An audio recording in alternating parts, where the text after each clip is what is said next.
இயேசு கிறிஸ்துவின் இனிய நாமத்தில் அன்பின் காலை வாழ்த்துக்கள். நாம் தொடர்ச்சியாக சிலுவையை குறித்து இயேசு கிறிஸ்துவினுடைய கெத்செமனே, அவருடைய காட்டி கொடுக்கப்படுதல், அவருடைய மரணத்தை குறித்து நாம் சிந்தித்து வருகிறோம். இந்த நாளிலும் கூட இதற்கு ஆதாரமாக மார்க்கு சுவிசேஷம் 14ஆம் அதிகாரத்தில் 42ஆம் வசனத்தில் பார்க்கும் பொழுது, என்னை காட்டி கொடுக்கிறவன் இதோ வந்துவிட்டான், எழுந்திருங்கள் போவோம் என்றார். இயேசு கிறிஸ்துவை காட்டி கொடுக்குற ஒரு மனுஷன் வந்துட்டான். அவனை குறித்து நம்மளுக்கு நல்லாவே தெரியும். இப்போ இயேசு கிறிஸ்து கெத்செமனேல தனது சீஷர்களோடு ஜெபித்து கொண்டு இருக்கிறார். அவருடைய சீஷர்கள் நித்திரை பண்ணுறாங்க.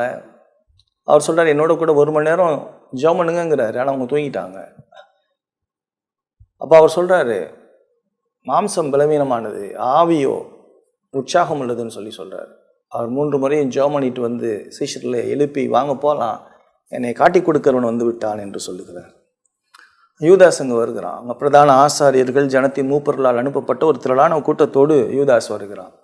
யூதாஸை குறித்து நம்ம பார்க்கும் பொழுது சுவிசேஷத்தில் எங்கே பார்த்தாலும் கூட அவன் 12 பேரில் ஒருவனாக தான் அவன் சொல்லப்படுகிறான். இப்படிப்பட்ட மனுஷன்னா அவரை காட்டி கொடுக்குறான். இயேசுவை காட்டி கொடுக்குறப்ப அவர் மீது குற்றம் சாட்டுறாங்க. அவர் மேலே எந்த விதமான குற்றங்களும் காணப்படலை. ஏன்னா அவர் நியாயப்பிரமாணத்தை பரிபூர்ணமாக கை கொண்டார்னு சொல்லி பார்க்குறோம்.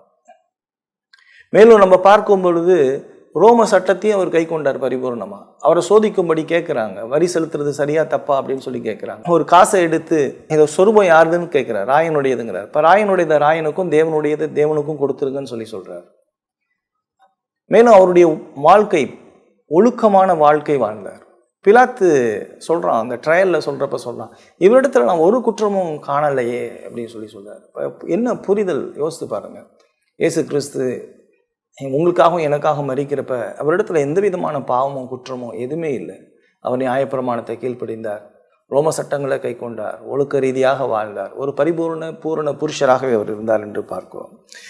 இப்போ ஏன் அவன் விட்டுட்டான், பிலாத்து விட்டுட்டான் அப்படின்னு சொன்னால், யூதர்களை பிரியப்படுத்தணும், தனக்கு ராஜ்யம் வேணும், தனக்கு பதவி வேணுங்கிறதுக்காக விட்டுட்டான். அடுத்ததாக பார்க்கும் பொழுது அந்த கூட்டத்தில் நீதி மாத்திரம் கிடையாது, ஒருத்தனுக்கும் புத்தி கிடையாது, ஒரு சிந்திக்கிற திறனே கிடையாது. அவங்க சொல்லிட்டான் போவோம் பிடிப்போம்னு இந்த 12 பேரை பிடிக்கிறதுக்கு ஒரு பெருந்திரளான கூட்டம், நூற்றுக்கணக்கான பேர் உள்ளுக்குள்ளே வரலாம். ஏன் போகிறோன்னு கேட்டால் அவனுக்கு தெரியாது. இன்றைக்கி அப்படி தான் இன்றைக்கி நிறைய பேர் கிறிஸ்தவத்தில் இருக்கிறாங்க. சிந்திக்கிறதே கிடையாது. எங்கே போகிறோம், எதுக்கு போகிறோம், என்ன கேட்குறோம், அது வேதபூர்வமாக இருக்குதா, அது கிறிஸ்துவ குறித்து சொல்லுதா, வேதத்துலேருந்து பேசுகிறாங்களா, கிறிஸ்துவ குறித்து பேசுகிறாங்களா, கடன் உங்களுக்கு என்ன பிரச்சனை அப்படின்னு சொன்னால் பேசுகிறதெல்லாம் அவனுடைய சரீர பிரகாரமான தேவைகளுக்கு பேசினா நல்லா பேசுகிறாருங்க.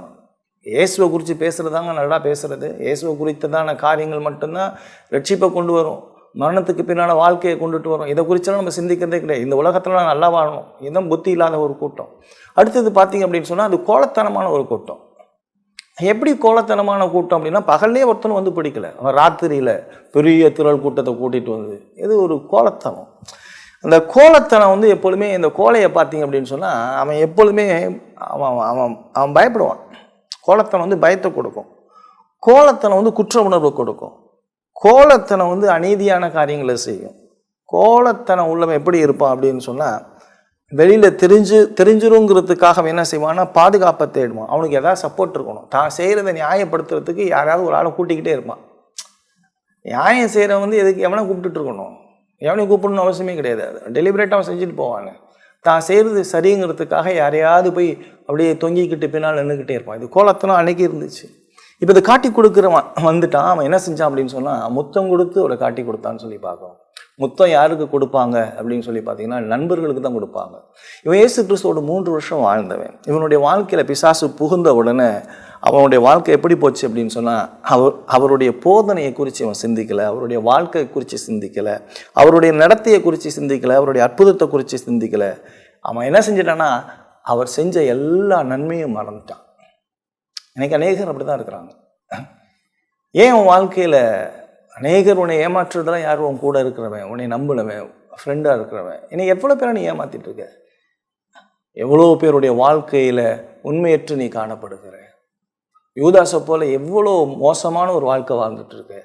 எவ்வளோ நன்மைகள் அனுபவித்திருந்தோம், ஒன்றுமே செய்ய தெரில பாருங்கள்.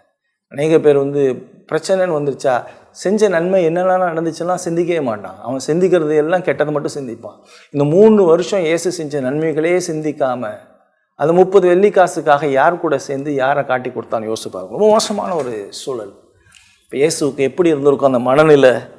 அவன் தான் இயேசு அதிகமாக காயப்படுத்தினான், வஞ்சகத்தில் மாட்டினான், ரட்சிப்பை இழந்தான், அவனுடைய வாழ்க்கையை நித்திய நரகமாக கழித்தான். யூதாஸோடைய வாழ்க்கை முழுசும் எப்பொழுதும் வெளி தோற்றமாகவே இருந்துச்சு, உள்ள இயேசுவை பகைச்சிக்கிட்டு தான் இருந்தான். இதான் அவிசுவாசியுடைய நிலைப்பாடுங்க. நல்ல மனசில் வச்சுக்கோங்க. வெளிப்புறமாக ஒன்று உள்ளுக்குள்ளே ஒன்று வச்சு வாழ்கிறதெல்லாம் பயங்கர ஆபத்து. சுயநலனுக்காக சுய பெருமைக்காக இவன் செயல்படுவான். அந்த யூதாஸுடைய சிந்தனைகள்லாம் சுயநலம், தற்பெருமை. தன்னை யாராவது பெருமையாக பேசினா அவனுக்கு அப்படியே குளிர்ச்சியாக இருக்கும். இப்படிப்பட்ட வாழ்க்கையெல்லாம் இருந்துச்சுன்னா ரொம்ப ஆபத்து. வஞ்சகம், மாய்மாலம், இதெல்லாம் ரட்சிக்கப்படாதவங்களுடைய அடையாளம். இன்னைக்கு கிறிஸ்தவர்கள் எப்படி இருக்கீங்க? யூதாஸை போல இருக்கீங்களா? வெளியில் ஒன்று உள்ளுக்குள்ளே ஒன்று உங்களுக்கு தெரியும் நீ எப்படி வாழ்ந்து கொண்டு இருக்கேன்னு சொல்லி. நீ மனம் திரும்பணும். இப்படிப்பட்ட வாழ்க்கை பயங்கரமான ஆபத்து, நரகத்தில் தள்ளிடும். அடுத்தது நீங்கள் பார்த்தீங்கன்னா இயேசுவுக்கு செய்த மிகப்பெரிய துரோகம் யூதாஸ். அவர் அவ்வளோ அன்பு கடந்து அவர் நேசிக்கிறார். அவர் காட்டி கொடுக்குறப்ப கூட அவர் எத்தனை முறை சந்தர்ப்பம் கொடுத்தார், அவன் கேட்கவே இல்லை. சிநேகிதனே தான் சொல்கிறாரு, முத்தம் கொடுக்குறப்ப கூட சிநேகிதனே தான் சொல்கிறாரு. அந்த அன்பை புரியல பாருங்கள். ரொம்ப வருத்தமான ஒரு நிகழ்ச்சி. நீங்கள் இப்படிலாம் இருந்தீங்கன்னா மனம் திரும்பி இயேசு கிறிஸ்துவை விசுவாசிங்க. சிலுவையை குறித்தும் இயேசு கிறிஸ்துவனுடைய பாடு மரணத்தை குறித்தும் சிந்திக்கிறப்ப நான் யூதாஸாக இருந்துடக்கூடாது ஆண்டவரே, என்னுடைய நித்தியத்தை நான் நரகத்தில் கழிச்சிடக்கூடாது ஆண்டவரே, உம்முடைய வாயிலிருந்து நான் நீ பிறவாதிருந்தால் நலமாக இருக்கும்னு சொல்ல அந்த வார்த்தையை நான் கேட்டுறக்கூடாது ஆண்டவரே. இயேசுவே என்னுடைய பாவத்தை மன்னிங்கன்னு சொல்லி அந்த நாட்களில் மனம் திரும்பி இயேசு கிறிஸ்துவை விசுவாசிக்க கர்த்தர் கிருபையும் இரக்கமும் பாராட்டுவாராக. ஆமென்.